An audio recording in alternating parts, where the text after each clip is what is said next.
O papo hoje é sobre carreira em UX.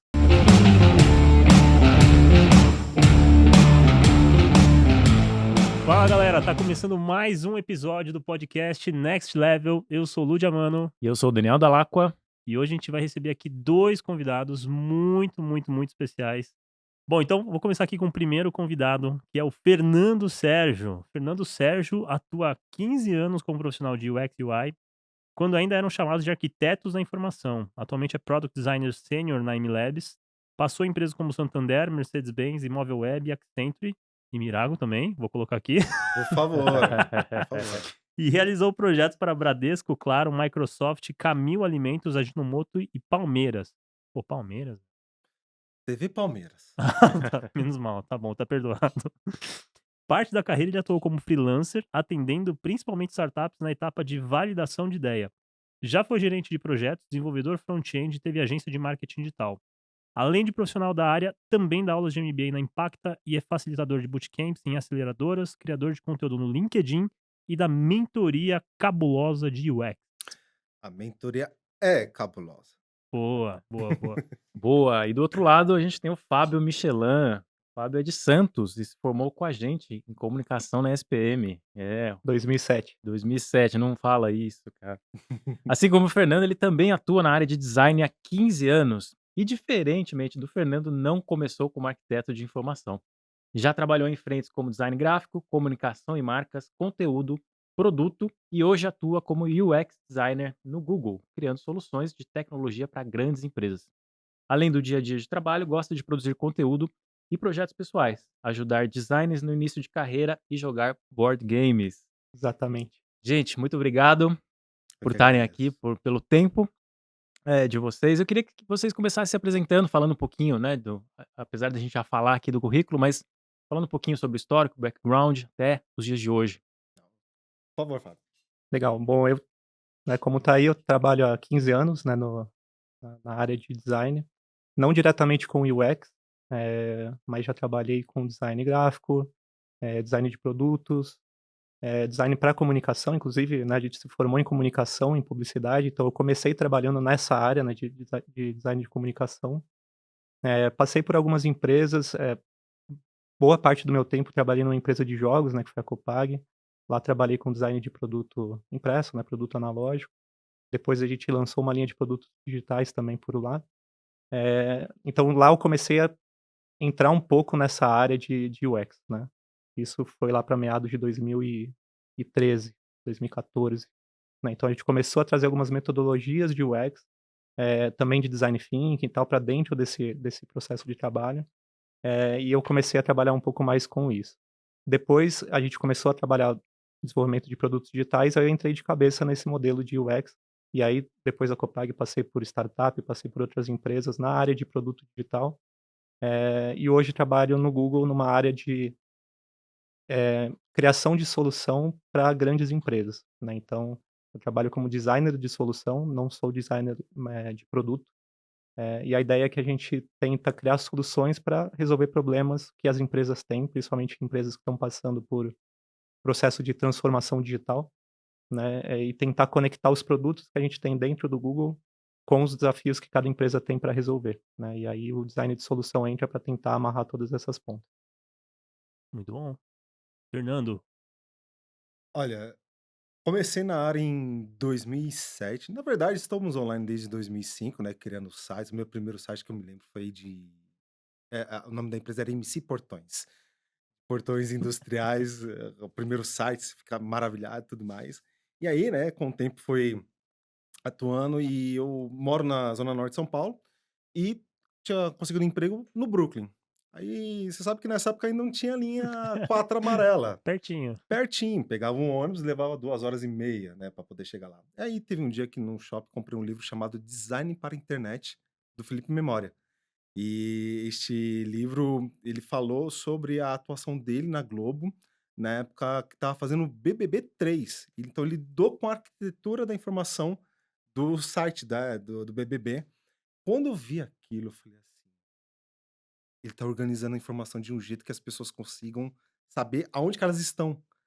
Aí fui entendendo, vendo assim: "Caraca, mano, que incrível, mano". de saber que a gente tem esse poder de ajudar o usuário, a pessoa usuária a chegar no ponto, né, que ele precisa chegar. Aí eu me encantei na área, só que nessa época, ao mesmo tempo, era recém-casado. E em 2008, quando eu ca hum, tinha 1 ano de casado, fiquei sabendo que ia ter o primeiro filho. Eu estava trabalhando nessa empresa, a primeira coisa que eu fui fazer era simplesmente largar o emprego, porque eu queria ficar muito perto do meu filho. E aí tinha que fazer o quê? Dar um jeito de ser freelancer. E aí fui começar a atuar na área de freelancer, principalmente na parte de design de interface. E aí foi indo, foi indo. Aí em 2008, depois eu entrei numa agência na VM2, e o meu gestor, já também bastante interessado na parte da arquitetura da informação, o Júnior, ele falou assim: "Fernando, tem um curso aqui do Guilhermo Reis, de arquitetura da informação". O Guilhermo Reis é um dos dinossauros da parte da arquitetura de informações e UX design do Brasil. E fizemos o primeiro curso lá, com ele lá, bem protótipo de papel, falando o básico da arquitetura da informação. Foi aí que a gente se encantou mais, e aí o nosso desafio foi iniciar propriamente a evangelização da arquitetura da informação, né? Na época não era nem falado UX design, mas na arquitetura da informação na empresa, que foi um baita desafio. Depois disso, eu estava muito querendo ter essa questão empreendedora, né. Então, quando eu saí para ser freelancer, eu falei: vamos ver se a gente consegue, né, trabalhar como uma urgência, mas principalmente desenvolvimento de site". Então o desafio, né, foi de lidar com clientes, de poder vender o projeto, depois de entregar, e aí, vai pagar os 50% restante?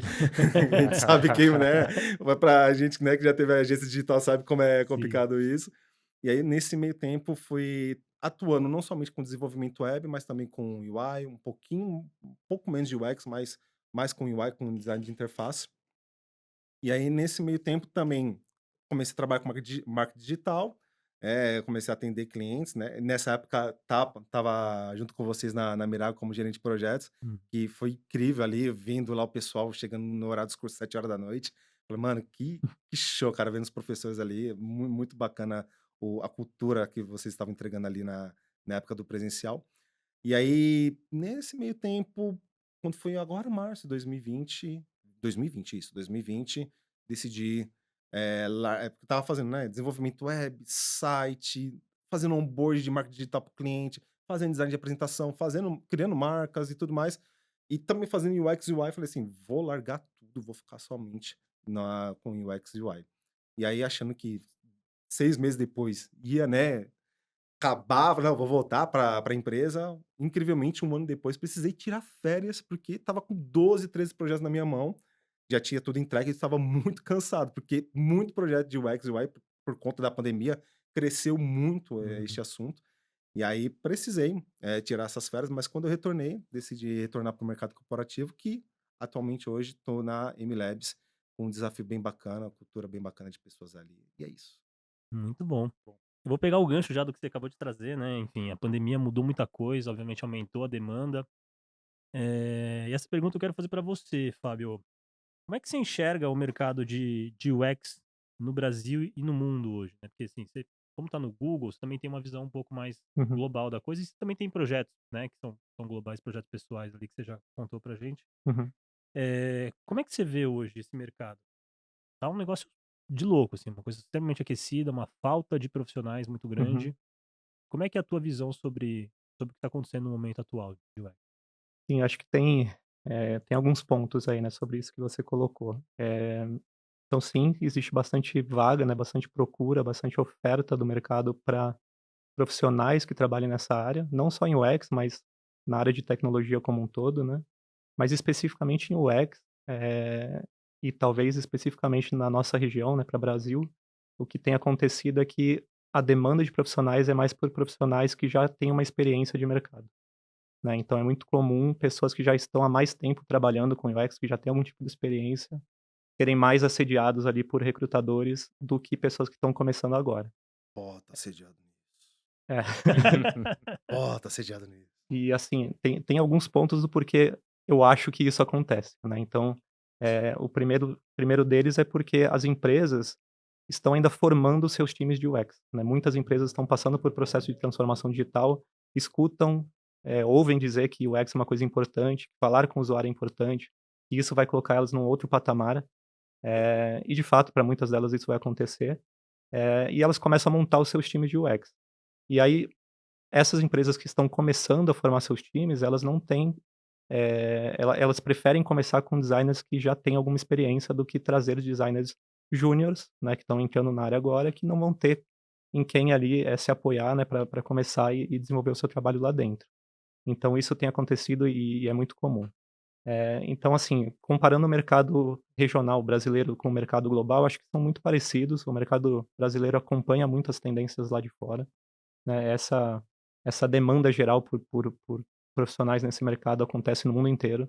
Inclusive, quando a gente fala de assédio de profissionais que já estão na área, acontece tanto de empresas nacionais procurando, né, os profissionais, de UX, como também de empresas fora do Brasil, né. É muito comum, LinkedIn é a principal forma de contato hoje, né, para esse tipo de coisa. Muito comum receber contato de pessoas de outros, né, de outros países, de recrutadores de outros países procurando por profissionais, brasileiros. E isso seja para trabalhar como modelo remoto, seja para trabalhar presencialmente na empresa, e aí eles vão arcar com todos os custos de transferência daquela pessoa. Então, a por aí você já tem uma ideia de como está esse mercado, né. Isso acontece, como eu falei, por conta das empresas que estão cada vez mais investindo nisso. Acho que um segundo ponto as empresas estão passando por um processo de transformação digital como um todo, né. Então, inovação, esse processo de incluir, eh, produtos e serviços digitais, assim, no seu core, né, no seu na sua entrega principal, tem acontecido com várias empresas, né, de mercados, de todos os tipos, seja varejo, seja mercado financeiro, seguros, entretenimento, não importa, todas estão passando por esse processo. E é natural que UX, né, como vem acoplado ao time de tecnologia, também, se beneficie desse movimento. E acredito que também, existe uma questão de eh, profissionais que estão procurando uma migração para a área de tecnologia, e não querem trabalhar exatamente com código, programação, né, Uhum. então vai procurar outras funções dentro desse grupo, dentro desse time, né, que compõe um time de produto digital. E aí você tem o gerente de produto, você tem o analista de dados, você tem uma pessoa de marketing digital. Existe uma série de profissões relacionadas a esse tipo de mercado, e o UX surge como também uma dessas possibilidades, né. E dentro do UX você tem uma série de, subcategorias, né, de divisões de função que você pode executar, nessa função. Então o design gráfico, acaba puxando mais pessoas que vão trabalhar com visual, com a parte de interface. Existe uma outra categoria que é para pesquisa, então pessoas que têm mais essa afinidade de conversar com pessoas, de extrair informação, tal, vão para a área de pesquisa. Tem área de conteúdo, design de conteúdo, né, pessoas que gostam de escrever, que gostam de, gerar algum tipo de conteúdo, acabam migrando para essa área. Então dentro dessa, grande guarda-chuva, né, que é o design ou o UX, existem essas subdivisões e acaba também atraindo, novos profissionais para atuar nessa área. Algumas empresas, americanas, estão até deixando a barreira da língua como uma segunda opção, contratando tradutores, para poder fazer todo o meio de campo ali, porque eles querem o talento. E fazem isso no Brasil, na Índia, no Paquistão, por conta dessa alta demanda mesmo desses profissionais. Uhum. Incrível, né? Incrível, assim, Uhum. tá? Um assédio gigantesco, uma procura muito grande. Muito bom. E aí do outro lado, né, que como eu comentei, esse assédio acontece mais para profissionais que já têm alguma experiência de mercado. Eu acho que também olhando para quem está começando agora, é importante que existam, como tem existido, como tem acontecido nesse mercado, iniciativas para tentar trazer essa galera para dentro Uhum. das empresas. Então também existe esse movimento dentro de algumas empresas, dentro da própria comunidade de design que acaba sendo bem aberta e bem unida em alguns pontos, de tentar fomentar com que empresas contratem essa galera que está entrando agora no mercado, né, para que esse mercado também se seja, abastecido de pessoas que, Sim. né, que são novos entrantes, para que não fique só aquelas mesmas pessoas só pulando de cargo em cargo. Sim. Senão vira leilão, né. Vira um leilão. Basicamente E vira um leilão e vai faltar É, pessoas, né, uhum. não porque desenvolve, né, o mercado. você não desenvolve, você não forma pessoas novas, as pessoas acabam, indo atrás de formação, de estudar, de fazer curso, mas, falta aquela primeira oportunidade, né. Então se eles não recebem essa primeira oportunidade, o mercado fica viciado. Uhum. Sem contar que tá num hype, não é de hoje, não é desde a pandemia. Mais ou menos desde 2015, 2016 se fala muito, né, de vagas para UX, UI, de profissionais se formando, e tudo mais. É aquele negócio do hype cycle da Gartner, né, que você acha que ia, né, afundar e depois entrar num platô. Não, tá lá no topo, tá altamente assim, é muito falado. A comunidade hoje também de designers, né, da parte de experiência do usuário também está muito forte. E com isso incentiva outras pessoas a enxergarem que, com o experiência do usuário, você tem a oportunidade do primeiro emprego, da estabilidade financeira. Então, muitas pessoas estão vindo nessa perspectiva também, Uhum. de poder conseguir o primeiro emprego na área, porque falam que, trabalhando com UX, UI, normalmente você vai trabalhar remoto, vai trabalhar com o que você gosta, você vai ter seus post-its grudados na parede para fazer as suas funções, você vai fazer pesquisas maravilhosas com o usuário, mas quando é realidade de mercado ali, vai ver que é bem diferente. Uhum. Uma coisa que eu queria entender de vocês, assim, cada um de vocês tem um background diferente, né? O Fábio veio da publicidade, o Fernando veio uma parte de desenvolvimento, né? Fazia site e tal, web. Como é que foi para vocês os principais desafios para migração para UX, né? Uhum. E queria entender um pouquinho de cada um, como é que foi essa virada e os desafios que vocês passaram. Olha, comigo foi bem por osmose, mas de uma forma que eu já gostava bastante da área de design, mas eu fazia pequenas coisas, criação de marca. E algumas coisas do gráfico, mexendo com Fireworks, né? Alô, Fireworks, saudades. Só que não. E mexia já com algumas coisas em relação ao design por si só, e foi com esse conhecimento de tentar fazer uma coisa boa, entregar qualidade, sabe? Sempre surpreender a pessoa que estava recebendo a minha demanda ali, eh, vendo que precisava melhorar essa questão da qualidade do design por si só, mas parece que chega num certo ponto, principalmente no gráfico, né, Uhum. parece que chega num certo ponto que você não enxerga ver mais ali na frente, né, sendo especialista na área e tudo mais.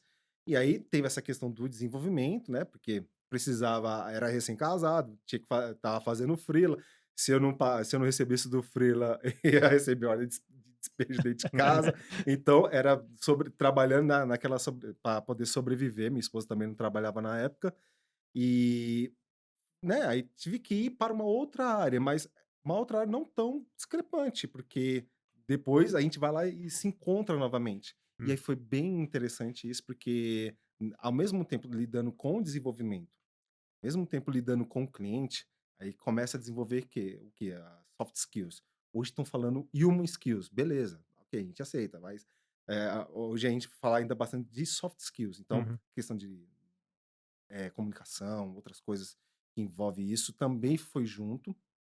E aí a gente ouvia, né, bastante do mercado, ó, agora estão falando em UX design, agora não é mais arquiteto de informação. O arquiteto de informação, a arquitetura da informação faz parte, né, do processo de trabalho de um UX designer.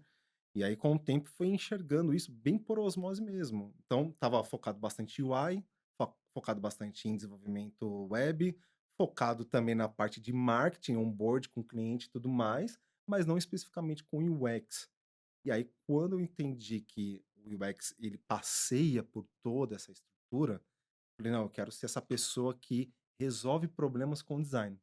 Até eu falo isso hoje para os meus mentorados, que se você tiver esse sentimento de resolver problemas utilizando a consciência do design, uma cosmovisão de design mesmo, vocês vão enxergar sempre, esse valor de enxergar, né, falar, ver a experiência do usuário por si só, fazer o trabalho de empatia, como a gente deve fazer e tudo mais, e buscar entregar a melhor solução. Então, com isso, fui entendendo, enxergando. E aí, quando vi que tinha realmente agora a prática do UX, não somente a prática, mas também os processos que são muito importantes, né? Aí depois tem a divisão do UX com UI, depois tem a questão do handoff, depois tem a questão da parte estratégica, muita gente mais focado no research, depois veio o UX Writing, depois veio agora Human Resources Experience também. Agora está começando a fazer o quê? Multiple Experience, e hoje já está se falando de Total Experience, ou seja, o que a gente achava que ia cair, né, a parte de experiência do usuário, agora vindo com esse Total Experience, agora vai ficar lá no topo.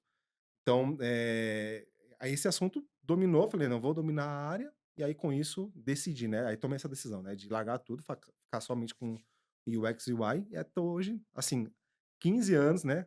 Entre idas e vindas, sempre aquele, oi, tudo bem, UX? Tudo bem e tal. Aí hoje é uma paixão, cara. Pra você foi uma coisa mais natural, né, porque na hora que você entendeu que aquilo unia várias coisas que você já tinha desenvolvido ao longo da carreira, pra você foi um processo mais tranquilo, né? Sim, e olha só que interessante. Na MLabs, onde eu tô hoje, eu tô lá 8 meses, vai fazer 8 meses agora, dia 22. É a minha primeira experiência na área de produto. Assim, eu tive sorte de entrar na MLabs porque na vaga não estava escrito Product Designer Senior, estava escrito UX Designer Senior, porque eu estava com um pensamento de design de produto ainda no físico, isso ano passado, gente. Aí, né, passei, fiz o processo seletivo, aí quando eu fui entender o ecossistema de produto, eu parei, olhei, já fazia isso. Tudo isso, sabe? Interação com stakeholder, handoff com o time de desenvolvimento, educação do cliente, né? Para poder falar para o cliente ou para o stakeholder, ó, a questão da experiência do usuário é pertinente por conta disso e disso, disso. Então a gente faz esse trabalho de consultoria também. Quando era freelancer, quer dizer, ainda sou, tá? Boa parte do nosso trabalho era dar essa consultoria para o cliente, para ele poder enxergar o valor da experiência do usuário dentro do produto digital dele. Então foi realmente bastante natural isso. Legal. E pra Uhum. você, Fábio, como é que foi? Pra mim, acho que eu tive um pouco mais de dificuldade, assim, em algumas etapas, assim, dessa transição, né. Então eu estava pensando aqui, a primeira delas foi em relação à tecnologia, né. No trabalho que eu tinha, trabalhando com design de comunicação, design de produto, a tecnologia não fazia parte dessa discussão. É, você estava na Copag, era uma Estava na empresa. Copag, antes disso em agência, então assim, não era, né, não era parte daquela discussão. Então, primeiro foi aprender sobre tecnologia, né, e aí já puxa aquela conversa se design deveria saber programar ou coisa do tipo, né. Eh, Polêmica, né? na minha opinião, acho que não, assim, não deveria saber programar, mas saber sobre tecnologia, ter um conhecimento sobre tecnologia, conhecer quais são as linguagens, conhecer o que funciona, o que não funciona, se relacionar com pessoas que trabalham tecnologia, que trabalham com desenvolvimento é super importante, porque não, assim, no dia a dia desse designer, ele vai trabalhar com essas pessoas, né. Assim, quanto mais ela conhecer sobre o trabalho do outro, mais fácil vai ser aquela interação entre aquelas 2 pessoas, né. E o designer é uma pessoa que, trabalha em grupo, não tem como, não ser desse jeito. Então, primeiro eu tive que fazer uma imersão, em tecnologia, né. Fiz alguns cursos de linguagem de programação e tal, até para conhecer um pouco mais, mas enfim, acho que isso ajudou ali nesse processo de transição no final das contas. O segundo ponto é relacionado a conversar com clientes diretamente, né, você ter aquela interação com o cliente, com o que a gente sempre chama de pessoa usuária, né. Eh, Quando você trabalha na parte de comunicação, por exemplo, dentro de uma agência, você normalmente não vai falar com o cliente final. Você vai Hum. desenvolver um material criativo, com todos os seus vieses e mais alguns de outras pessoas de dentro da agência e vai colocar aquilo para o cliente achando que aquilo é o que vai comunicar com aquela pessoa. Eh, Quando você vai para o design, para o UX, essa relação muda completamente, né, porque a ideia é que você elimine os seus vieses ou diminua eles ao máximo que você puder e traga, pontos de vistas diferentes dos clientes que vão interagir com aquele tipo de experiência que você tá desenhando, né. Então esse segundo ponto que é ter esse contato, essa interação e conversar com o cliente, né, final, pra mim também foi um segundo ponto de foi um desafio, né, nesse processo de migração. E aí, para superar esse desafio, é ir atrás de, entrevistas, como que você pode conversar melhor, como que você vai, tentar extrair ali, né, as principais informações, que o usuário tem, né, que o cliente tem para você conseguir desenhar algo que de fato solucione o problema dele, você conseguir entender qual é o problema dele também, né, porque quando você fala diretamente, se você enviesa, se você faz uma pesquisa de uma forma errada, você vai trazer coisas erradas e vai produzir uma experiência que não entrega aquilo né, que vai gerar valor. Então é conseguir conversar, fazer esse filtro e no final desenvolver uma experiência que faça sentido, né. Então acho que esses 2 pontos para mim foram, né, nesse processo de transição, os 2 que eu tive mais dificuldade, eu tive que me desafiar para conseguir superar. Boa.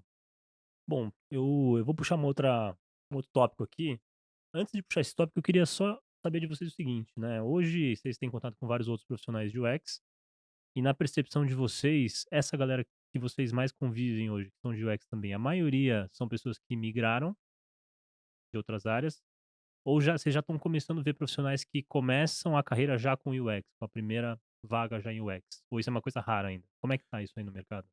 Ah, hoje a gente vê bastante pessoas se formando na área, né? Exclusivamente, né, faz um curso para poder iniciar, mas quem é mais da geração Z, né, da geração Z, normalmente vê isso como uma oportunidade, já enxerga isso daí como oportunidade de emprego, mas ainda não temos tanto contato com esse pessoal. É mais gente realmente que veio De outras áreas. de outras áreas, migrando, que nem da área de arquitetura da informação e do UX Research, muita gente da área de jornalismo, por exemplo, migrou para poder, pra poder experimentar, né, essa questão da pesquisa e tudo mais.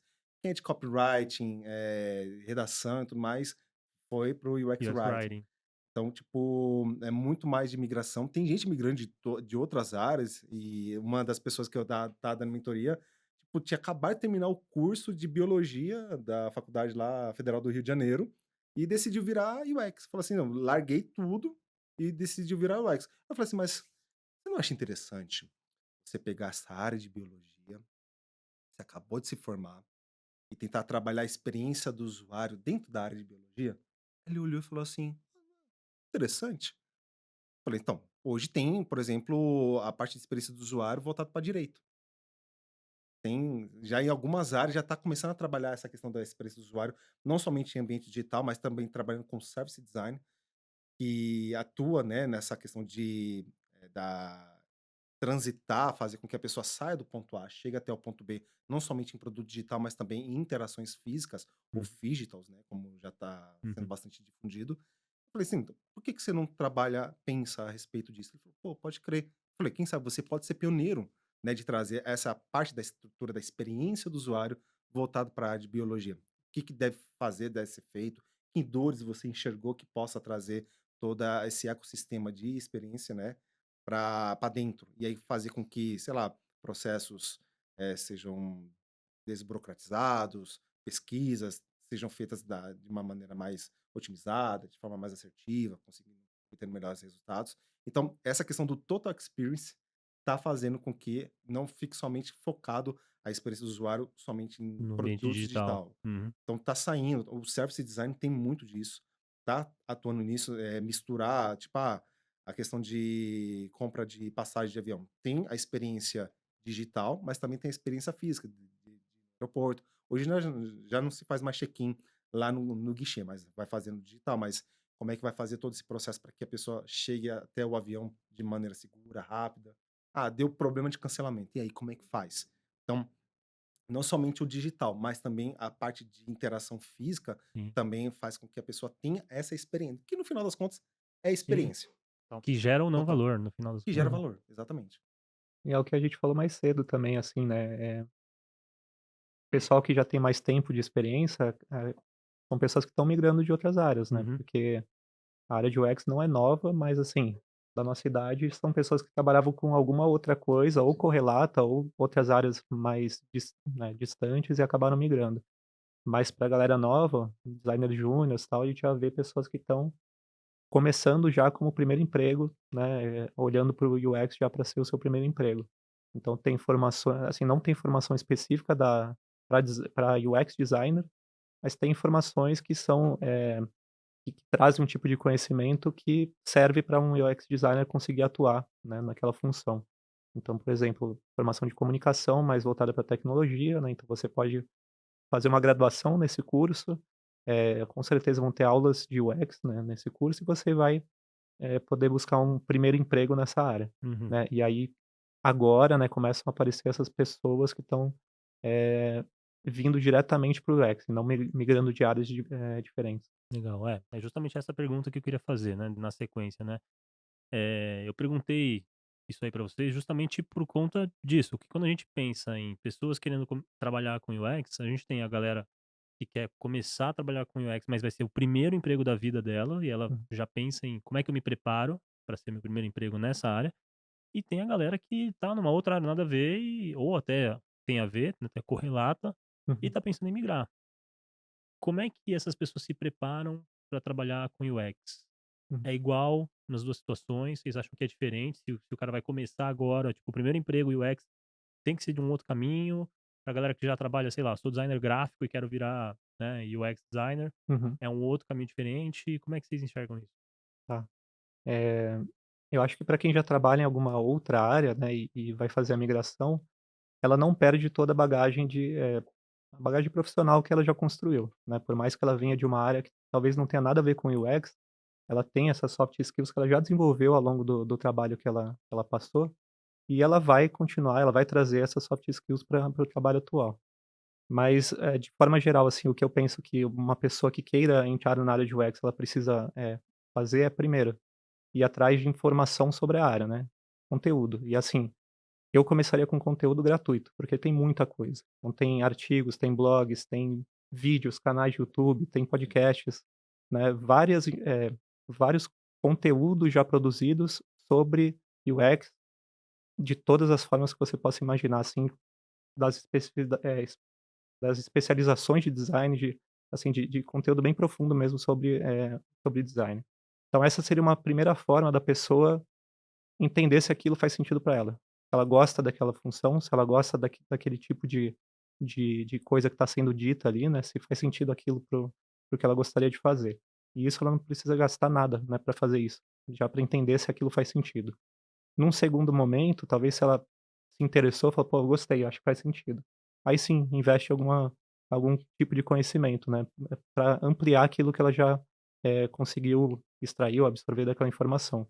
Então pode comprar um livro, pode comprar um curso, né, investir num curso de um final de semana, também não, talvez não uma graduação mais longa, mas um curso que já traga um pouco mais também de base sobre o UX, que ela já possa aplicar aquilo de alguma forma, em algum projeto, em alguma coisa na prática. Depois, desenvolver um projeto, né, eu acho que é super importante para a pessoa que vai, entrar na área, ela já ter algum projeto, por mais que seja um projeto pessoal ou um projeto, voluntariado, alguma coisa que ela possa desenvolver, que ainda talvez não seja remunerado, mas que ela consiga colocar ali a lógica e a metodologia, o processo de design, né, e consiga tangibilizar aquilo de alguma forma. Porque, assim, na última etapa, o que ela vai ter que fazer, se ela quiser ir atrás de um emprego nessa função, eh, se candidatar a essas posições e ter um portfólio para apresentar o trabalho dela, né. Assim, eu acho que para qualquer empresa que a pessoa queira, se colocar, se apresentar como um designer, vão pedir um portfólio, né. Mesmo que seja um case, um projeto que ela desenvolveu dessa forma pessoal, porque no final a pessoa vai querer enxergar como que ela trabalha, como que ela toma decisão, por que que ela escolheu ir por tal caminho e não por outro, né, qual que é a qualidade da entrega final daquela pessoa, resolveu o problema que ela tinha identificado no início, ela conversou com pessoas, ela ampliou a visão que ela tem sobre design. Então tudo isso conta para ajudar no processo de seleção e recrutamento dessa pessoa quando ela quiser entrar no mercado.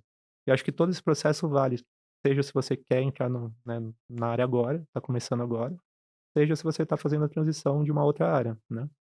Acho que serve para os 2 casos. É, É.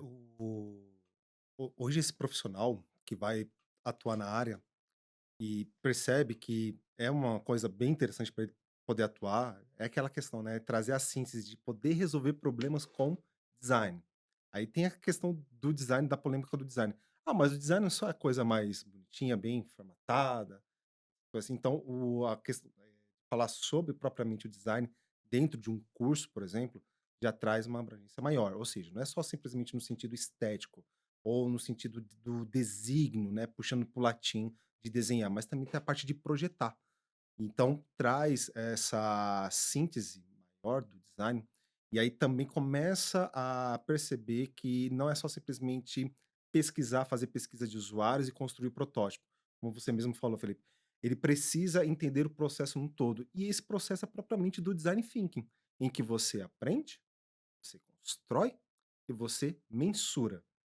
Grande parte das pessoas que estão hoje fazendo formações, né, de curso, seja cursos mais curtos ou bootcamps longos e tudo mais, o que está acontecendo? Eles estão aprendendo muito, estão fazendo o learn muito bem trabalhado e o build muito bem trabalhado.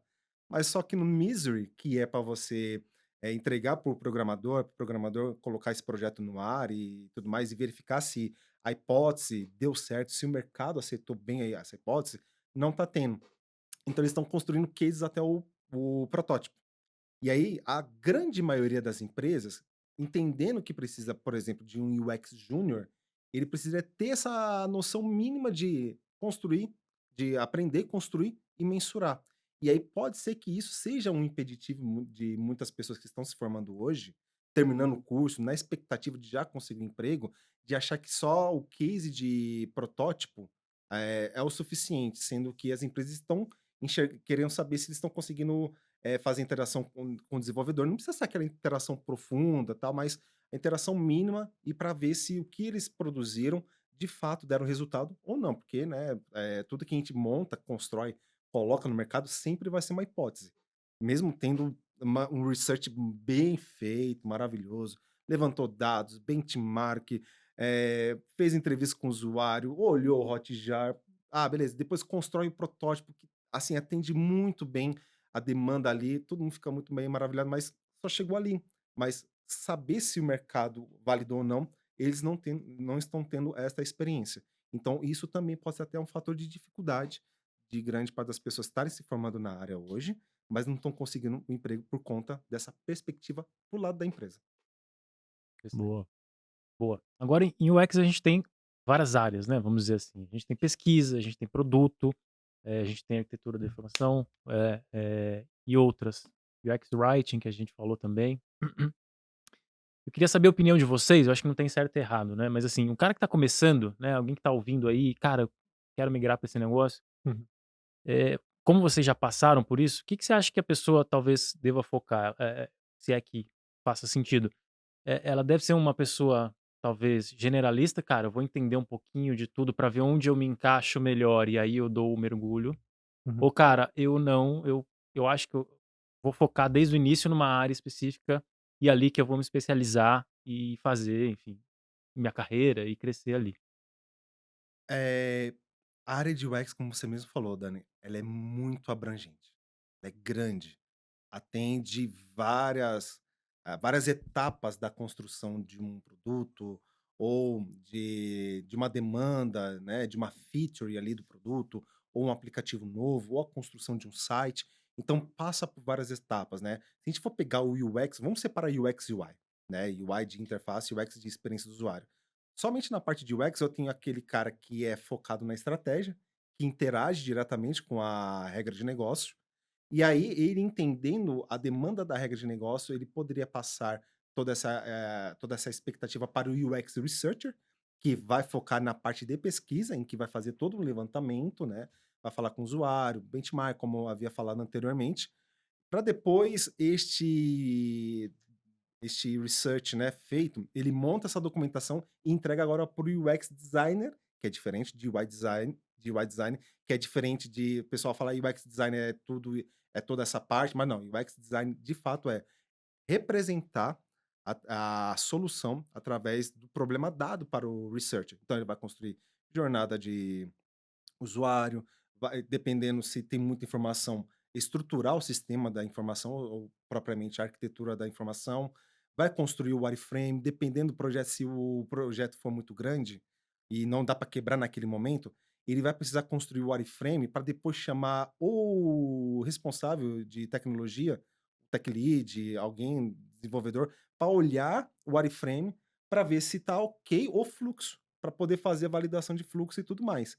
Para depois sim, passar depois para o UI designer para ele montar a parte, do layout da interface por si só, que muita gente acha que é só, pintar bloco, mas não é nada disso, viu. Gente, design, Ah, não é não é interface só não é usar só o isso. baldinho do Photoshop? Não, O Ah, o Paint? quê? Photoshop? baldinho. O pessoal tá usando Photoshop para fazer CorelDRAW, layout? né, CorelDRAW que faz? Então, CorelDRAW, gente, Rapaz, agora você puxou meu. CorelDRAW, sim, né? Para o pessoal lá do gráfico e tudo mais, Photoshop também, mas hoje o pessoal está usando ferramentas específicas para a parte de interface, como Figma, Figma. Adobe XD, Shure, né? Que a gente estava falando sobre a Shure. Então, aí tem toda a expertise da parte de design no sentido estético, em que tem que levantar os fundamentos do design ali dentro. ter que trabalhar o sistema de design, o design system por si só, para depois trabalhar em cima do protótipo, né? Fazer com que aquela interface tenha movimentos, né? De sair do ponto A até chegar ao ponto B. Então, ver tamanha extensão que é isso. Mas quando a pessoa inicia, ela não vai pegar tudo isso logo de uma vez. Então, ela vai começar a olhar de um lado, ela vai falar, putz, amei aqui a parte de research. Ah, mas eu não gosto de UI. Mas a maioria das empresas estão pedindo profissionais que entendam muito bem de UX, de research, de UX design, mas também tenham noções básicas de UI. E aí a pessoa fica indecisa se ela vai fazer tudo isso ou normalmente vai aderir a algum programa. Por exemplo, tem cursos de 10 meses que faz com que a pessoa aprenda o UX e UI, né? Uma extensão grande. Mas tem outras que vão ficar muito focadas ali, só naquela área, mas também não desenvolve. E aí acaba bloqueando a pessoa de desenvolver o seu shaped, né? Que, assim, o conteúdo que vocês fizeram sobre isso é o que eu passo hoje pro pessoal. Ó, vocês precisam entender que o UX tem essa formação de shaped também. Ele precisa conhecer um pouquinho de cada área.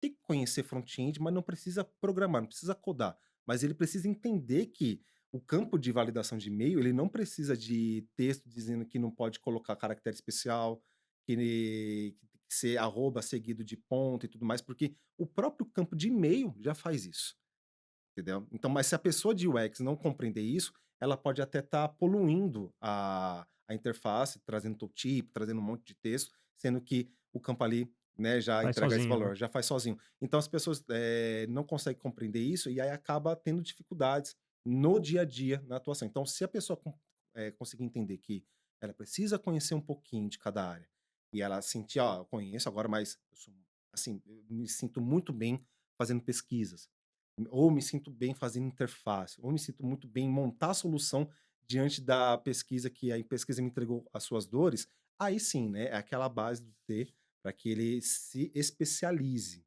e ele entregue valor ali, mas ele sabe de um todo.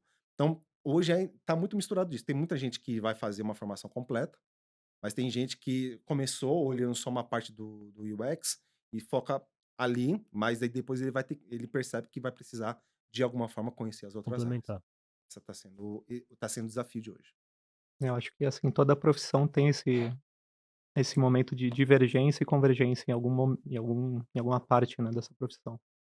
Então, principalmente para quem está começando em uma profissão nova, ela precisa conhecer tudo que existe naquela profissão que ela pode executar, né, que ela pode entregar.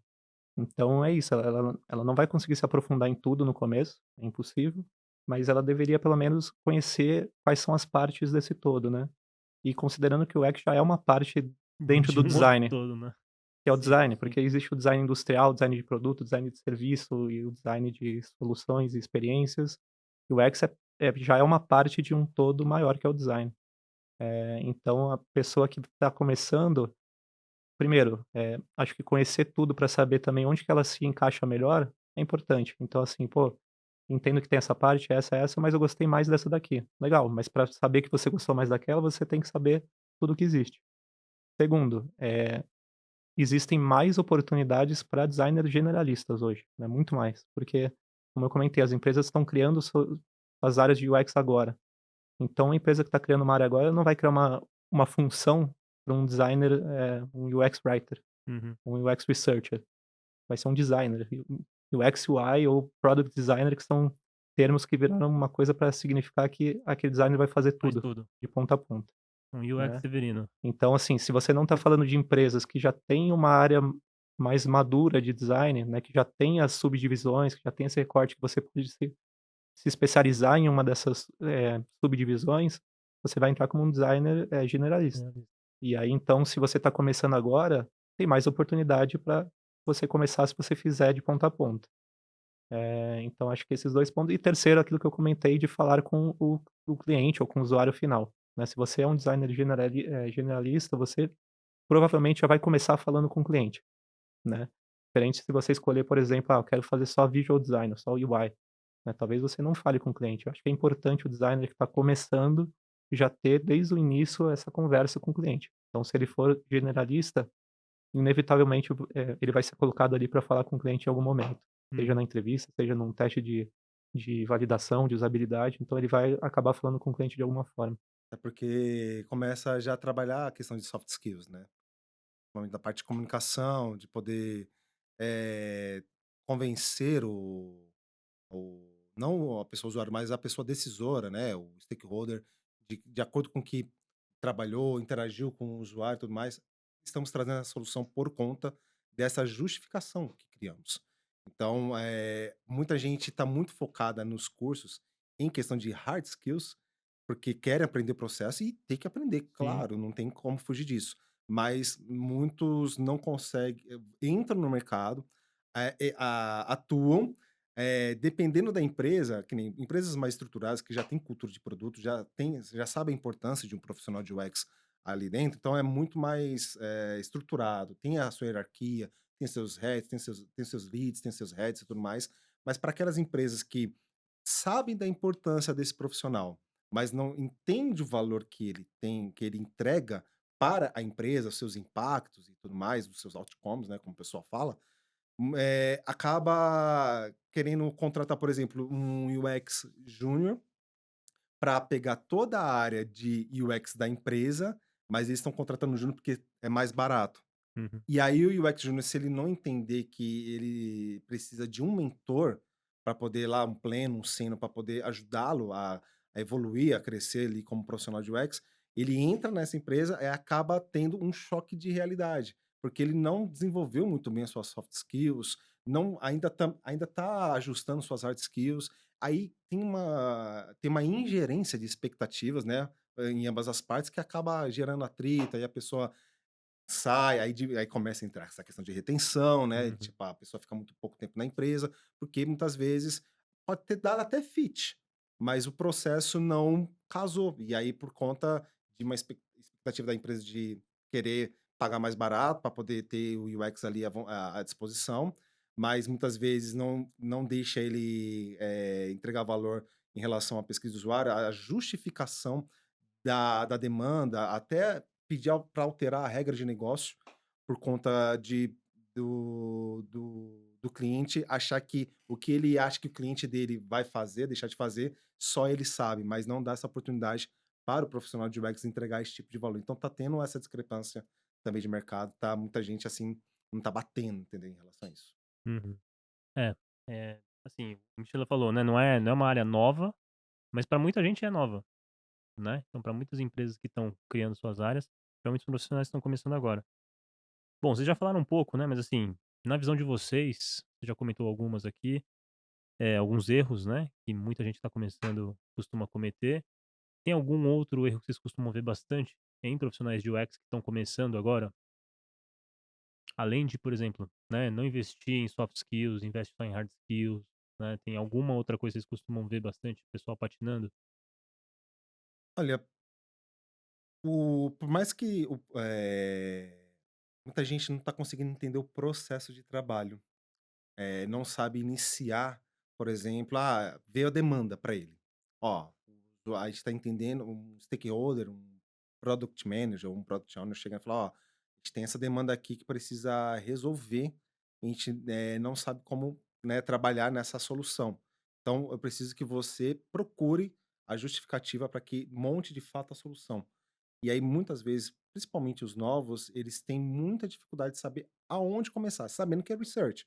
Mas qual é o ponto de partida? Eles pensam muito nessa questão de metodologia, porque tem muito framework, tem muita metodologia aí de você trabalhar com a parte de experiência do usuário, mas dependendo da empresa, dependendo do nicho, dependendo do contexto, essas metodologias elas se autoajustam, mas muitas vezes eles querem fazer aquele by the book.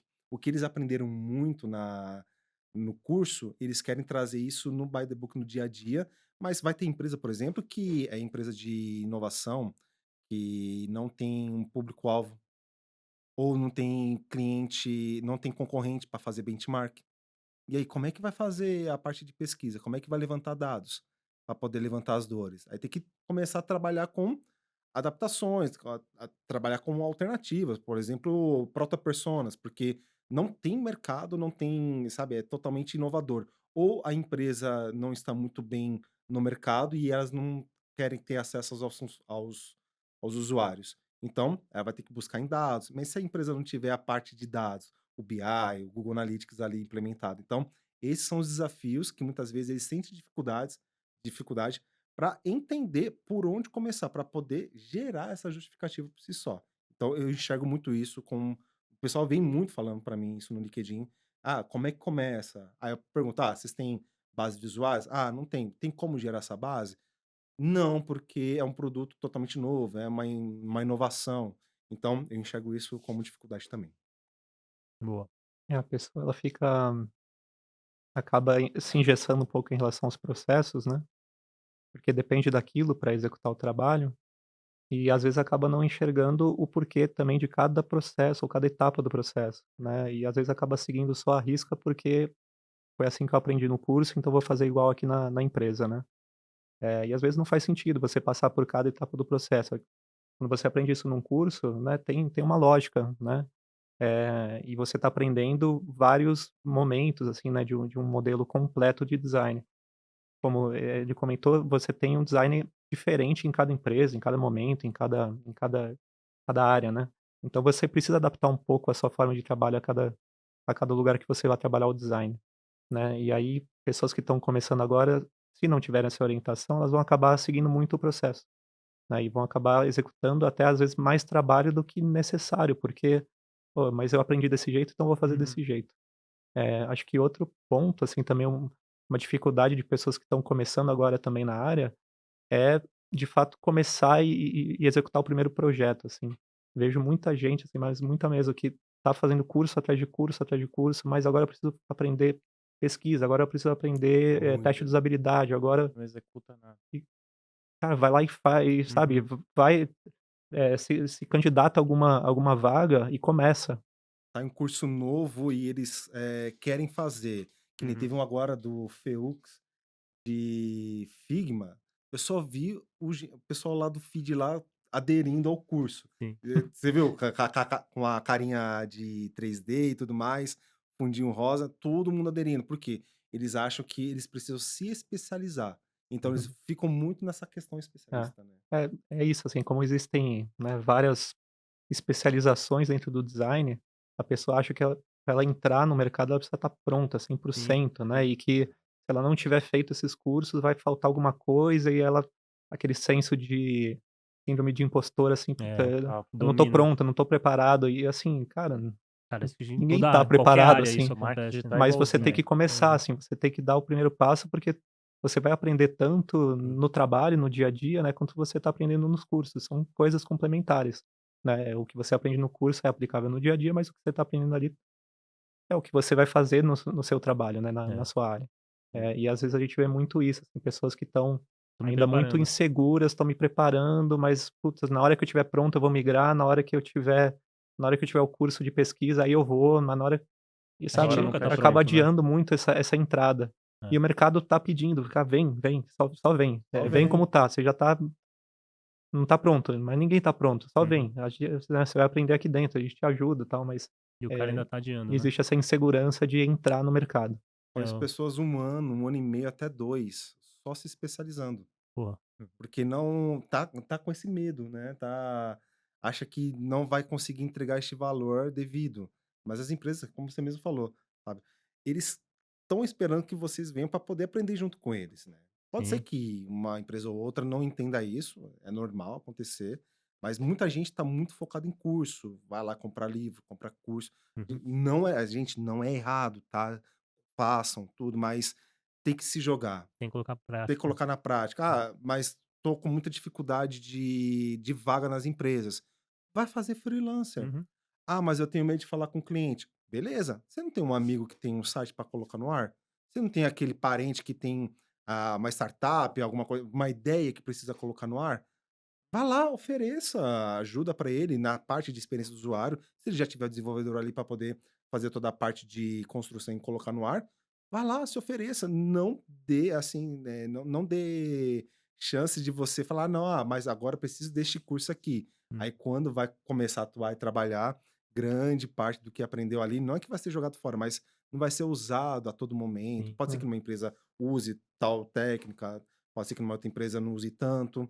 E assim, é um organismo, é dinâmico, né? A parte de UX, ela é dinâmica. Então, ela tem o seu devido comportamento de acordo com o seu nicho, contexto e demais coisas. Cara, eu estava falando disso com o Dani essa semana, né, Dani? Eu tô lendo o livro do James Clear, Hábitos Atômicos, e, cara, tem uma parte lá que ele fala exatamente disso, né? Ele fala a diferença de estar em movimento e estar em ação. E quando você tá em movimento, geralmente você tá se preparando, né? E quando você tá em ação, é quando você tá fazendo a parada mesmo. E ele fala justamente por que que as pessoas ficam tanto tempo em movimento e poucas partem pra ação. E faz muito sentido. Quando você tá em movimento, fazendo um curso, lendo um livro, lendo um artigo, ouvindo um podcast, aprendendo mais sobre isso, aprendendo uma ferramenta nova, você não tem como fracassar. Não dá pra fracassar se Uhum. preparando. Então as pessoas evitam ao máximo entrar em ação, porque quando você vai pra ação, aí você corre risco de Tem. fracassar. Aí você pode fazer um projeto, sai uma bosta, você pode tentar prospectar um freela e se ferrar, perder, enfim. Então as pessoas ficam postergando demais isso, porque é a zona de conforto ali, né. Ali É uma zona de conforto. ficar em preparação é muito confortável, né, porque não dá pra errar, cara. Você vai fazer o curso, cara, É igual não medicina tem como errar. também. Não que adianta estudar tanto, né? Experimenta ali e tudo mais, mas não tá com medo de, sei lá, ficar no dia a dia ali de um pronto-socorro. E tem N casos que você não lembra ou você esqueceu da matéria, mas você precisa resolver. Então, a questão de você resolver problemas agora com design, utilizando a experiência do usuário, dá este desafio para a pessoa falar: não, eu gosto dos problemas, eu quero resolvê-los. E o design vai me ajudar em relação a isso.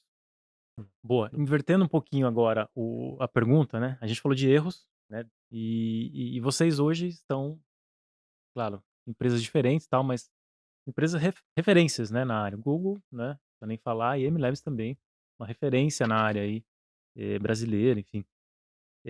Eu queria entender de vocês, quais, na visão de vocês, quais foram alguns acertos na carreira de vocês? Sei que às vezes é difícil, né, a gente falar bem da gente mesmo, mas assim, se puder eh, elencar algumas coisas, falar, cara, acho que aqui eu acertei, aqui quando eu fiz isso, senti que eu dei uma engrenada, acelerou meu crescimento. Existe esse momento ou não, cara? É um negócio que foi construído ali e você não sabe dizer o que foi, de fato, aconteceu. É assim, acho que tem essa questão de, assim, você tá muito no lugar certo na hora certa, né, especialmente numa área como essa que a coisa tá, né, assim, tá muito quente, eu não me preparei 15 anos atrás para estar trabalhando onde eu tô hoje, né, não sabia que esse movimento ia acontecer hoje para me preparar para isso. Então, assim, dei sorte nesse sentido de estar, exatamente nesse momento, nessa hora, né, nessa posição e com, né, a bagagem que eu acabei trazendo aqui das experiências que eu tive. Mas o que eu acho que ajudou, pelo menos para eu estar onde eu tô agora, né, no cargo específico que eu atuo hoje, ter flutuado em temas, em assuntos complementares, né. Então, e como eu falei, eu passei por design gráfico, design de produto, eh, design de conteúdo, trabalhei, marketing, trabalhei branding, trabalhei comunicação. Então essa gama de coisas que, né, que eu acabei juntando, assim, nas experiências que eu tive, me ajuda hoje e tecnologia, como eu comentei, a parte de negócios, né, tomando tecnologia, negócios, design, eu acho que me ajuda hoje a estar nessa posição que eu tô, e eu trabalho principalmente essas 3 coisas no meu dia a dia, assim, né, eu faço a convergência desses temas para executar meu trabalho, né.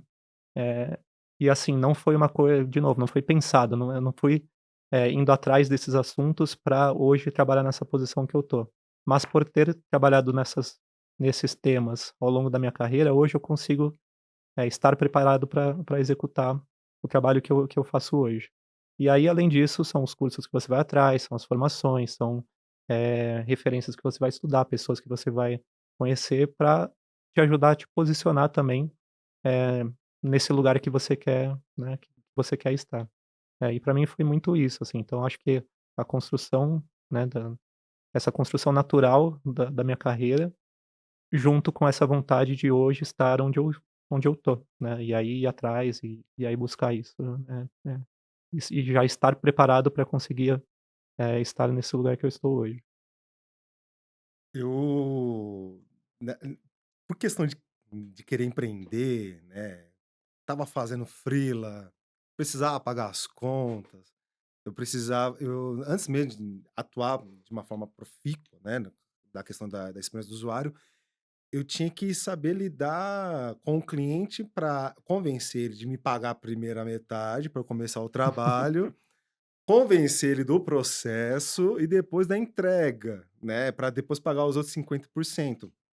E aí, nesse meio tempo, antes, eu trouxe isso da área de desenvolvimento e da área de empreender, né, de conquistar projetos e tudo mais, trouxe isso para dentro de UX de uma forma em que o que antes era meu cliente, agora é o meu stakeholder, que também é o meu cliente. E aí, nesse meio tempo, eu precisava fazer o seguinte: precisava convencer o meu cliente que eu tinha que fazer esse projeto, cobrar o preço de mercado, porque é o preço de mercado e tudo mais, e fazer tudo e entregar para ele, e não queria perder tempo fazendo alguma coisa que ele entendeu errado, e aí o fato dele entender errado e ele ser o decisor, trazer, questões que estivesse até fora do escopo para poder fazer. Então eu comecei a trabalhar Pareto, né, princípio de Pareto, mas é trabalhar orientado a não retrabalho. Como é que vai fazer isso? Antes mesmo de poder colocar a mão na massa, eu precisava fazer com que o cliente entendesse, ou seja, o processo de alinhamento, ele precisaria estar impecável.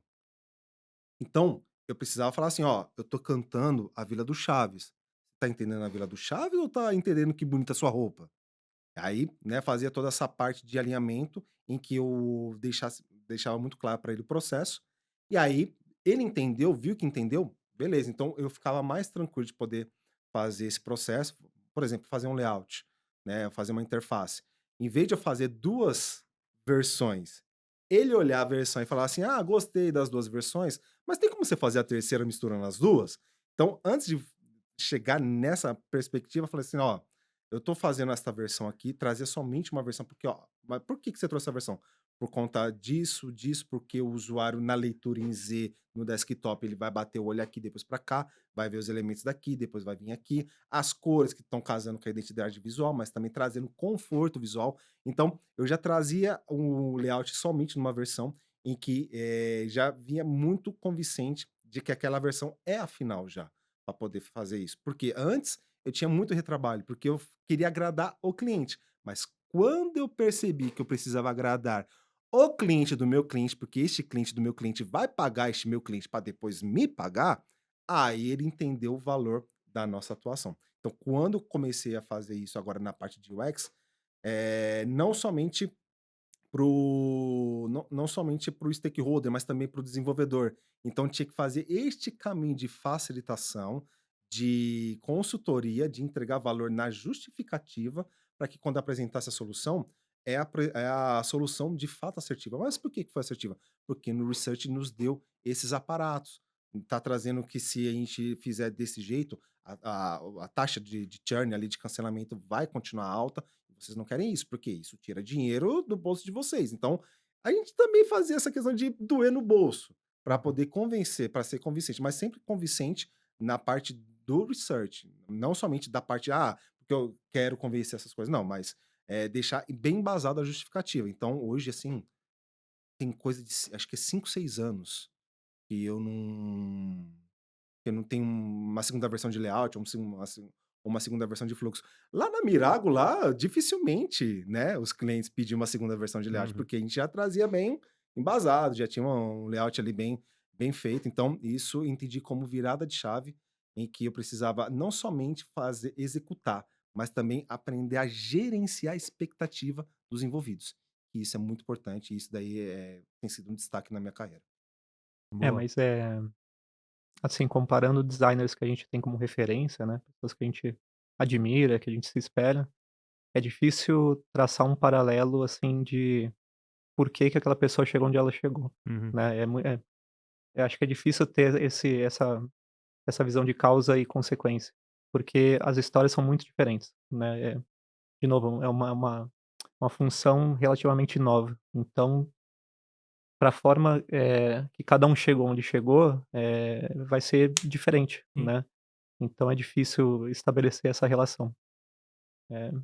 Então por isso que a minha é diferente da dele, então assim, Cada um vai ter a não sua. dá pra seguir essa fórmula, não dá pra seguir a minha, porque cada um vai ter uma história diferente no final. Hum, O que é bacana, viu? o que é bacana. E Sim. não tem receita de bolo, não tem fórmula disso. Você enxergar, experimentar, né? Ver se bate com você. Fala, não, eu quero resolver o problema do próximo, mas eu preciso tirar as minhas vieses. Então, como é que eu faço isso? Até puxar no sentido filosófico, Uhum. se o designer tiver consciência de autoconhecimento, ele vai perceber os seus limites, ele vai saber até onde ele pode chegar e falar assim, ó, como eu vou projetar para o outro, a questão do design, no sentido de projetar, é a seguinte: posso projetar para mim. Eu vou projetar esta mesa com as minhas vieses, com o jeito que eu quero, com as referências que eu tenho, né? Vou lá olhar o IKEA, né? Vou ver as referências que eu tenho, mas eu estou projetando para mim porque eu já tenho uma certa expectativa do resultado. Mas quando é para projetar para o outro, olha a tamanha responsabilidade que Uhum. a gente tem. A nossa função é promover a liberdade efetiva do próximo. Então a gente precisa tirar as nossas vieses, as nossas inclinações, porque isso pode afetar propriamente na experiência do usuário. E já teve casos já do Citibank, se eu não me engano, que por conta de problema de usabilidade, uma senhora fez uma transferência milionária para uma conta que ela não queria. Imagina agora pegar um site, por exemplo, olha só quão honroso é o nosso trabalho, né? Imagina pegar o site do CVV, o Como Vai Você. A gente sabe que em pessoas são para pessoas que tá em situações psicológicas muito delicadas. Imagina se o designer que está chateado e precisa desenhar todo o processo, o fluxo para que a pessoa chegue no chat desse site. Se ele fizer com as suas vieses, porque está chateado, porque brigou com alguém, ou veio com as suas vieses achando que a pessoa ela vai descobrir isso, porque ela não precisa ser tão óbvio. Então, ele desenha de um jeito que se a pessoa está lá desesperada, quer conversar e não acha o chat, então a gente está fazendo com que a pessoa corra risco. Então, isso é muito importante entender Uhum. o princípio do design em relação à qualidade de vida das pessoas, porque querendo ou não, a gente promove qualidade de vida das pessoas com o design. Porque design, querendo ou não, o melhor design, né, como o pessoal fala, design bom é obrigatório, mas o melhor design nosso é o invisível. Você fala, peraí, como assim invisível? Design é assim, eu tô no ponto A e eu quero chegar ao ponto B. Eu tô na tela de cadastro e eu quero chegar na tela de plano. Para que eu possa fazer esse processo, o design, ele vai perceber aonde o usuário pode pisar e tropeçar, então a nossa função é fazer com que tire as pedras do caminho. Porque se o design for percebido pelo usuário durante a sua jornada, o design deixou de cumprir com a sua função. Então perceba que é muito mais intrínseco, Uhum. e se as pessoas começarem, principalmente os profissionais de UX, começarem a perceber isso, eles vão fazer agora a desenhar soluções ou levantar os requisitos com mais responsabilidade, com mais consciência. Isso é incrível, por isso que eu sou muito apaixonado. Vocês estão vendo, né, mano? Eu fico coradinho assim, ó, mano, que amo por conta disso, né, dessa responsabilidade, dessa honra que a gente tem de promover a liberdade efetiva do outro. Muito bom. Cara, dentro da área de UX, é comum ter carreiras em Y, onde você pode optar por se especializar ou você pode optar por gerenciar pessoas, e aí você vai se afastando um pouco mais da parte técnica e fica mais gerenciando pessoas, ou não? Geralmente é mais o caminho de se especializar mesmo. Como é que funciona na área de UX? É comum, é assim, de novo, um mercado novo, né, respondendo também às demandas do próprio mercado de ofertas e de pessoas qualificadas para trabalhar naquela função, né. Eh, Quanto mais madura uma empresa em relação ao seu time de design, maior vai ser as condições que ela tem de te dar essa opção de escolha, né. Então se você tem um time, eh grande de design, você consegue ter essas divisões mais claras, você consegue dar essa oportunidade para o designer escolher se ele quer seguir para uma especialização ou se ele quer trabalhar numa gestão de pessoas.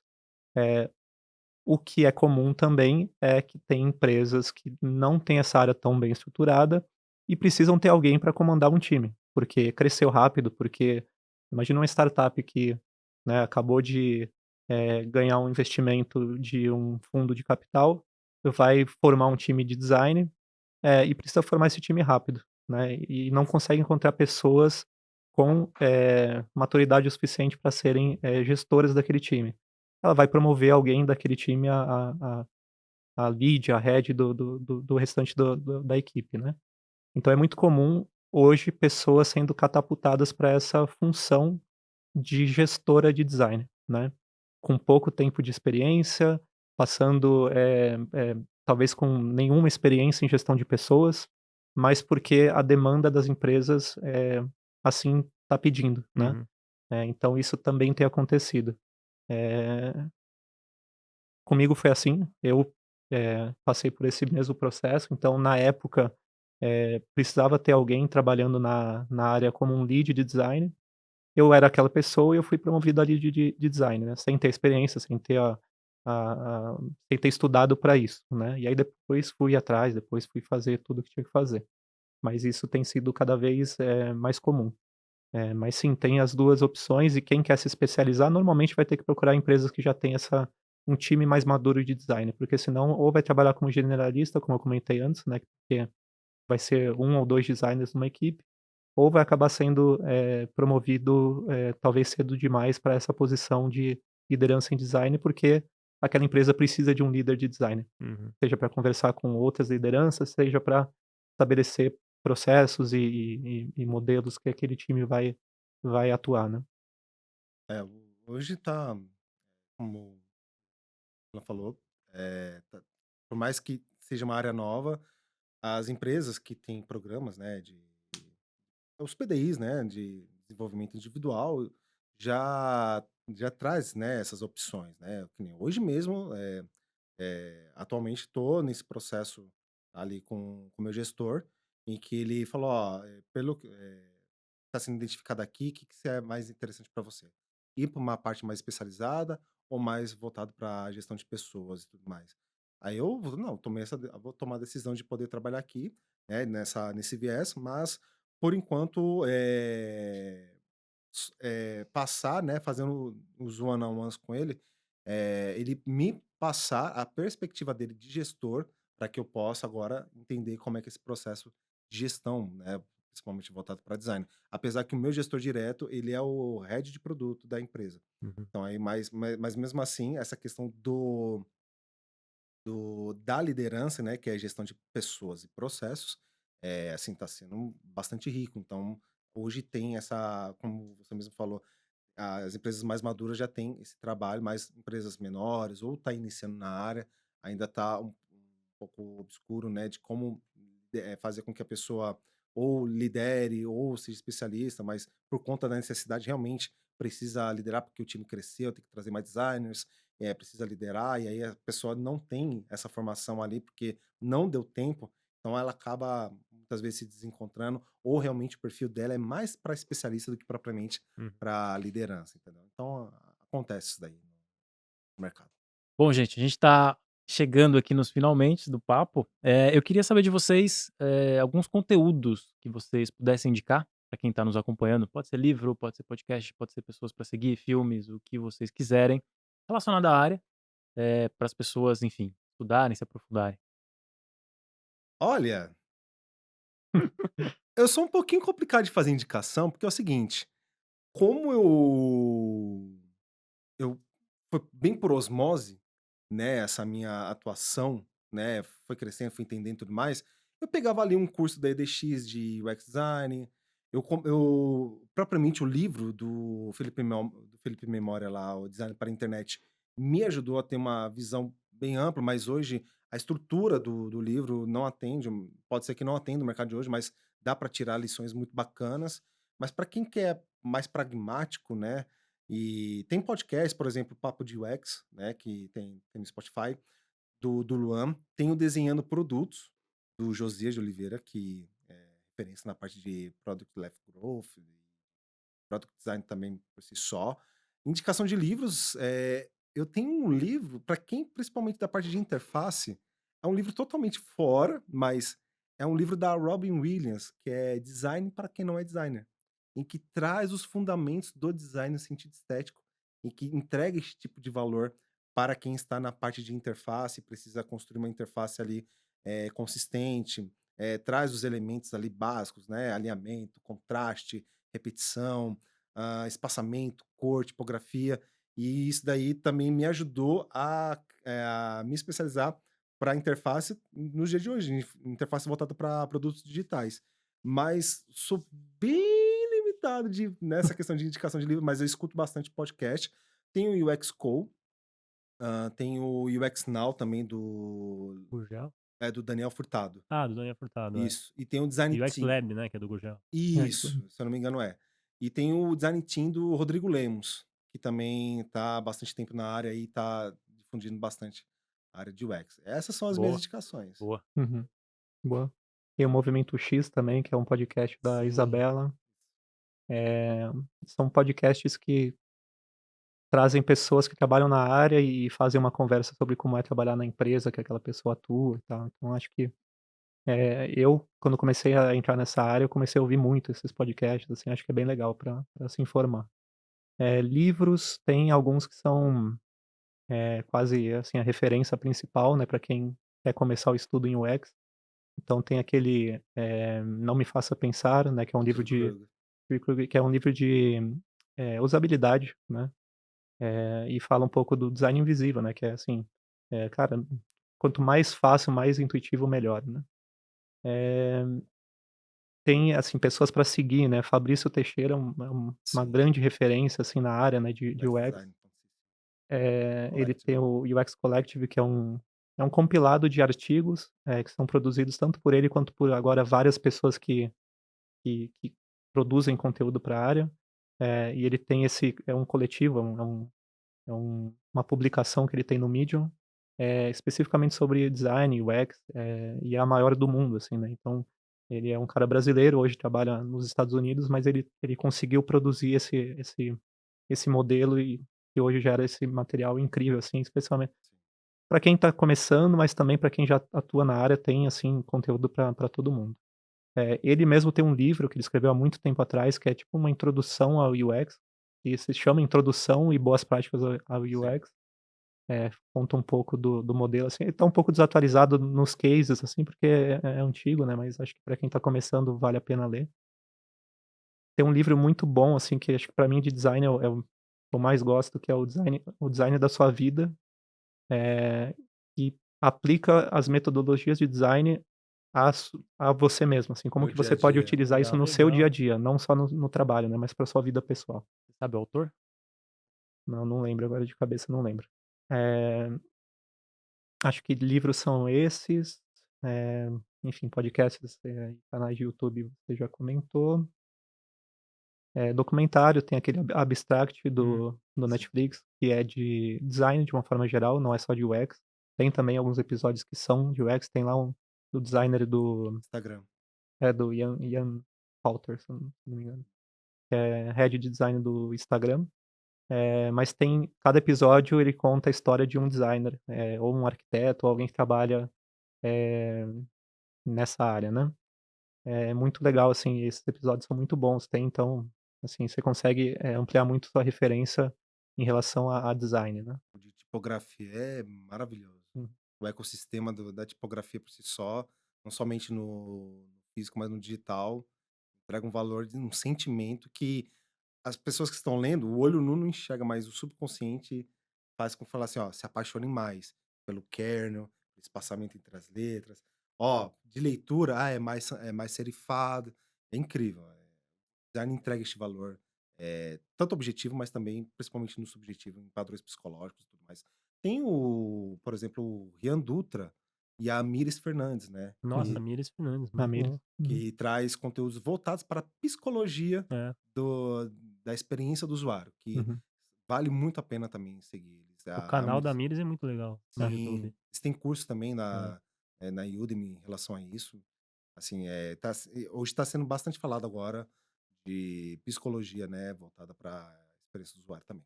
Sim. O Muito Fábio bom. tem uma curadoria, site?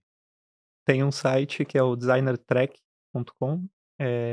Eu fiz esse site justamente para colocar principalmente para quem está começando, ingressando na área ou fazendo transferência, para colocar esse conteúdo de uma forma mais fácil de você encontrar, né. Então no site tem lá artigos, livros, canais de YouTube, podcasts, né. Então nesse site você encontra todo esse material de uma forma organizada, né. Então, Muito principalmente bom. para quem está começando, acho que é uma boa Designer referência. Track. Isso, designertrack.com. Ponto, ponto com. Olha aí. Muito bom. Baita material. Galera, vamos lá para nossa reta final. Agora é o momento jabá. Então, conta um pouquinho pra galera que tá interessado aí no trabalho de vocês, ou manter contato com vocês, onde é que eles te encontram, o que que vocês fazem, enfim. Assim, eu não sou muito adepto das redes sociais como um todo, mas, pra conversar comigo, acho que LinkedIn, eu estava, ajudando assim, eu tenho esse site, né, o Designer Track, e também estava ajudando designers nesse processo de transição de carreira, dando mentorias pela Aware, que era um curso, né, de design, de produto, de dados, e tal. Eu não estou dando mais mentoria por lá, mas agora eu estou dando pela, ADP List, que é um site também que tem designers do mundo inteiro, e aí você pode filtrar por, categoria que aquele designer trabalha, ou por empresa, ou por país, e a mentoria é gratuita. Então, Legal. tem sido bem interessante conversar, assim, com designers, em começo de carreira do mundo Uhum. inteiro, assim, e ver como os desafios são muito parecidos com os que a gente tem, aqui de designers brasileiros, né. Então é isso, assim, adplist.com, eu tenho um perfil lá, então dá para marcar uma conversa. E LinkedIn, só mandar mensagem, eu respondo por lá. Bem, eu tenho o meu canal no LinkedIn, né, o UX até o tutano, porque muita gente tava com dificuldade, né, essa questão de curso, do dia a dia do UX e tudo mais, e eu falei assim, ninguém tá falando sobre o chão de fábrica. Qual que é o dia a dia, os perrengues, né, que o UX passa no dia a dia. Então, todo dia, praticamente todo dia ali, eu posto o dia a dia, né, desse profissional que tem que lidar com várias situações, trabalhar com todo o processo ali com stakeholder, para si mesmo, como é que lida, né, trago muitas dicas de como lidar, principalmente com stakeholder, com desenvolvedor, posto alguns materiais ali, também voltado para tech recruiter também, que hoje está sendo uma dificuldade dos tech recruiters voltados para UX, para poder fazer a contratação desse pessoal e tudo mais. E fiquei tão assim fascinado com essa questão de criação de conteúdo que em dezembro agora lancei a mentoria cabulosa de UX. O pessoal ficou meio assim: "Mas por que cabuloso?" Aí eu falar assim: "Gente, vai até o final da mentoria". Aí eu vou perguntar de novo se foi cabuloso para você ou não. Então, é mais do que uma mentoria, é um one on one, Uhum. né, falando principalmente com pessoas que estão em transição de carreira, mas alguns, né, principalmente da parte de pleno e sênior, de como atuar no dia a dia, porque eles têm dificuldades também. Então, essa mentoria, ela entrega este valor mais intrínseco, voltado mais para soft skills, né? Como desenvolver essas soft skills, né? Vamos falar quais são as soft skills aí que esse profissional precisa trabalhar. É a habilidade de comunicação, ele tem que ser um facilitador, ele precisa aprender a contar histórias. Tem que ter um bom storytelling, porque não adianta você montar muito bem a solução, se você não tem um bom storytelling para poder, mostrar essa solução e o decisor ali fala: "Não, ok", ou "Não, não tá ok". Então, tem essa questão da mentoria, fazer com que as pessoas enxerguem, esse propósito do UX para no dia a dia, seja para o mercado, para a sociedade. Então, o pessoal vem falando: "Ah, é cabuloso?". Gente, só vim fazer a mentoria comigo para você saber. Show de bola. É o quê? É só procurar Fernando Sérgio no LinkedIn? Só procurar Fernando Sérgio no LinkedIn, eu lanço tem as mentorias pagas. Esta semana, né, que a gente tá gravando, vou lançar mais uma turma de mentoria social, mas assim, sou super acessível, pode me chamar lá no LinkedIn ali, que eu tô ali direto, né, espero que o meu gestor não fique sabendo. E aí com isso, a gente troca bastante ideia ali, pelo LinkedIn ali. Show de Muito bola. bom. Bom, gente, queria agradecer primeiro, né? Obrigado pelo papo de alto nível, né? É muita coisa legal, muitos insights aqui. Acho que a galera que está ouvindo, está acompanhando, vai tirar muita coisa boa, né? Obrigado por esse tempo de vocês e atenção aqui com a gente. E gostaria de fazer um convite para você, né? Acessar o site da Mirago para você que quer aprender mais sobre marketing digital, e-commerce. Dá uma olhadinha lá. A gente tem vários cursos, tá? na plataforma. Temos imersões também. Dá uma olhadinha lá que tem muita coisa boa lá e por vir também, né? Muita coisa que a gente está planejando boa aí, beleza? A gente fica por aqui e a gente se vê então num próximo episódio do Next Level. Valeu, galera. Tchau, tchau.